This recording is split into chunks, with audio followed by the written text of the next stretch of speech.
Assalamualaikum warahmatullahi wabarakatuh. Perkenalkan, nama saya Tetin Surtini, program studi pendidikan guru sekolah dasar semester 4 Universitas Muhammadiyah Tasikmalaya. Dalam video ini, untuk memenuhi salah satu tugas mata kuliah Al-Islam dan Kemuhammadiyahan. Di sini, saya akan menjelaskan kewajiban mencari ilmu, membangun dan mengamalkannya, yang meliputi perintah mencari ilmu, keutamaan orang yang berilmu, kedudukan ulama dalam Islam. Di sini, saya akan menjelaskan satu persatu. Yang pertama, perintah mencari ilmu. Pada dasarnya, kita hidup di dunia untuk beribadah kepada Allah. Tentunya, beribadah dan beramal harus berdasarkan ilmu yang ada dalam Al-Quran dan Al-Hadis. Tidak akan sesat bagi siapa saja yang berpegang teguh dan sungguh-sungguh berpedoman pada Al-Quran dan Al-Hadis. Disebutkan dalam Al-Hadis bahwasannya ilmu yang wajib dicari seorang muslim ada 3, sedangkan yang lainnya akan menjadi fadlun keutamaan. Ketiga ilmu tersebut adalah ayatun muhkamatun, ayat-ayat Al-Quran yang menghukumi, sunatun qaimatun, sunnah dari Al-Hadis yang menegaskan, dan faridatun adilah, ilmu bagi warisan atau ilmu faridatun yang adil. Dalam sebuah hadis, Rasulullah bersabda, "Talabul ilmi faridatun ala kulli muslimin wa wadi'ul ilmi inda ghairi ahlihi kumuqaladi khonaziri zauharo walaul lu'aw wadahab."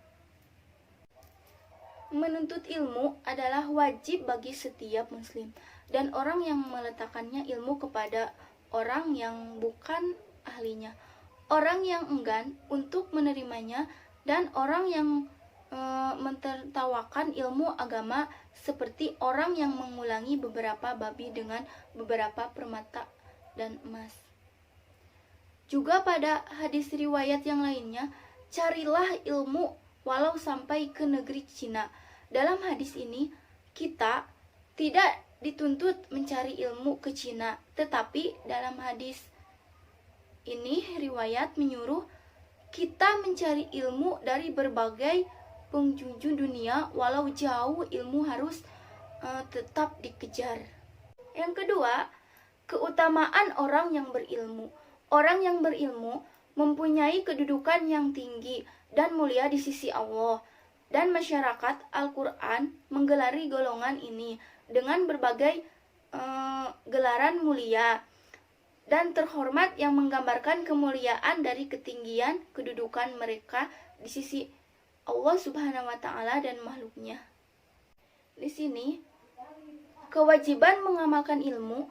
Banyak orang menuntut ilmu yang tidak diamalkan ilmunya menjadi sia-sia, hanya digunakan untuk menunjukkan kehebatan dan keutamaan dirinya, serta untuk tujuan yang berbau keduniaan.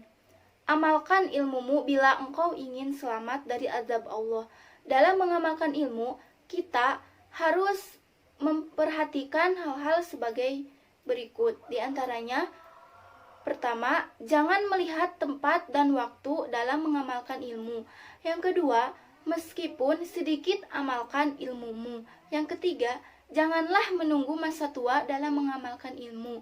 Keempat, jangan beranggapan ilmu itu bisa mengangkat derajatmu tanpa diamalkan. Yang terakhir, ketiga, kedudukan ulama dalam Islam. Tidak samar bagi setiap orang muslim akan kedudukan utama dan tokoh agama, serta tingginya kedudukan, martabat dan kehormatannya mereka dalam hal kebaikan, mereka sebagai teladan dan pemimpin yang diikuti jalannya, serta dicontohkan perbuatan dan pemikiran mereka para ulama bagi lentera penerang dalam kegelapan dan menara kebaikan.